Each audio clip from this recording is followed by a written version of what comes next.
Okay, here we are, Matthew Russell Lee, Inner City Press, here at the Southern District of New York Courthouse today, Friday, March 22nd, 2024. Now, on the Trump docket, once again, now we've learned a little bit more. It looks like this trial is going to go forward mid-April. The Alvin Bragg prosecutors, who had consented to a brief delay after this enormous data dump about Michael Cohen, have now said there's really nothing new in it, nothing helps Trump. They want to go forward. So Monday we're going to cover it. It's going to be a hearing on among discovery issues, but also on the trial date. Judge Merchan had said April 15th. I think that's probably going to be the date or somewhere around there. Today's also the day where Trump will find out if the SPAC deal goes through. Problem is the money is not going to really be available to post bonds or pay these other judgments.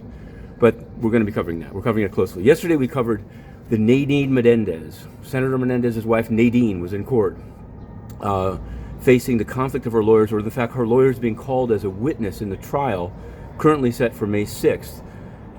She sort of waived it, but it's basically they're expecting to reach some kind of a stipulation where the jury will get the information from her lawyers without knowing it came from her lawyers. There's a 2-week deadline for that. If not, the lawyers are disqualified, and that will in fact delay the trial. But the bigger news was after that proceeding, Senator Menendez, Bob Menendez, announced that he's not running, at least not on the Democratic line. I think there was pressure. We put Sherrod Brown. Others said he shouldn't run, he should resign.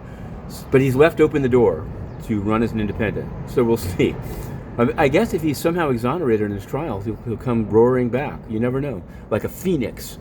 But those gold bars they're extremely hard to explain. Now, yesterday we had a scoop on Wednesday in the Mag Court about Daniel Sikkema, the man who is charged in Brazil. It's true. He's charged. He's the suspect in the murder of his estranged husband, Brent Sikkema, of a art gallery on West 22nd Street here in New York.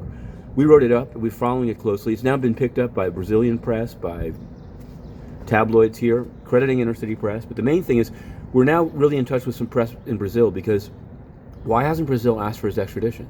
And where is he now? In the docket, by the way, they have the wrong bond. They have another guy that was in Mag Court. Hines is the bond for Sikkema. Was it not on purpose? Just a mistake. These things can happen. Now, in the Honduras case, Tigre Bonilla has hired a private lawyer. I'm going to do this one in Spanish. El Tigre Bonilla, él ahora tiene un abogado privado. Él dejó el abogado gratis y buscó otro. Yo lo miré. Es un tipo que tiene muchos casos de drogas. Pero eso para la sentencia, estamos encima de eso, y hay el libro, Narcodrama, estamos encima de eso. We also have asked the UN about all of these things, including Antonio Guterres' shameless and shameful propping up of Juan Orlando Hernandez' second term in office, and they haven't answered anything.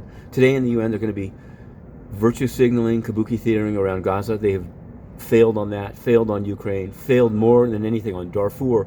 This was their big issue 20 years ago. The UN got massive play out of it, and now they're just letting people be slaughtered. Not even a word. Finger in the wind. We will not rest. We've applied to re-enter, and we won't rest. But have a good weekend.